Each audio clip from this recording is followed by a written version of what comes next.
வணக்கம் மக்களே, இந்த ப்ரோமோ உலகம் எல்லோரும் எப்படி இருக்கீங்க? சிவங்கி அவங்களோட இன்ஸ்டாவில் அவங்க ஜெர்மனியில் ஒரு கான்சர்ட்காக போயிருந்தாங்கல்ல, அப்போ எடுத்த ஃபோட்டோஸ் எல்லாத்தையுமே இப்போ புதுசாக போஸ்ட் போட்டிருக்காங்க. இதில் சிவங்கி ஷேர் பண்ண கொஞ்ச நேரத்துலேயே 60,000 லைக்ஸை தாண்டி போயிடுச்சு. இப்போ இதில் யார் யாரெல்லாம் லைக் பண்ணியிருக்காங்க, கமெண்ட் பண்ணியிருக்காங்கன்னு சொல்லி நீங்கள் தெரிஞ்சுக்கணுன்னா மறக்காமல் ப்ரோமோ உலகம்க்கு சப்ஸ்கிரைப் பண்ணி அடுத்த வீடியோவாக பாருங்கள். தர்ஷன் புதுசாக ஒரு வீடியோ சாங் பண்ணியிருக்காங்கல்ல, அது இப்போ ரிலீஸ் ஆகிடுச்சு. அந்த வீடியோ சாங் பேர் என்னென்னா என்டே ஓமனே அப்படிங்கிற ஒரு பாட்டு தான் இப்போ ரிலீஸ் ஆகியிருக்கு. இதுதான் தர்ஷன் அவங்களோட இன்ஸ்டா ஸ்டோரியில் ஷேர் பண்ணியிருக்காங்க. ஹர்ஷவர்தனம் இந்த லிங்க் தான் மக்களே ஷேர் பண்ணியிருக்காங்க அவங்களோட இன்ஸ்டா ஸ்டோரியில். இன்றைக்கி விக்ரமோட பர்த்டேங்கிறதுனால புகழ் அவங்களுக்காக விஷ் பண்ணியிருக்காங்க.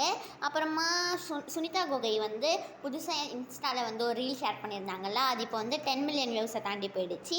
இந்த வீடியோ உங்கள் எல்லாருக்குமே பிடிச்சிருக்கும்னு நினைக்கிறேன். பிடிச்சிருந்தா மறக்காமல் லைக் பண்ணி ப்ரோமோ உலகம் சேனலுக்கு சப்ஸ்கிரைப் பண்ணிவிடுங்க.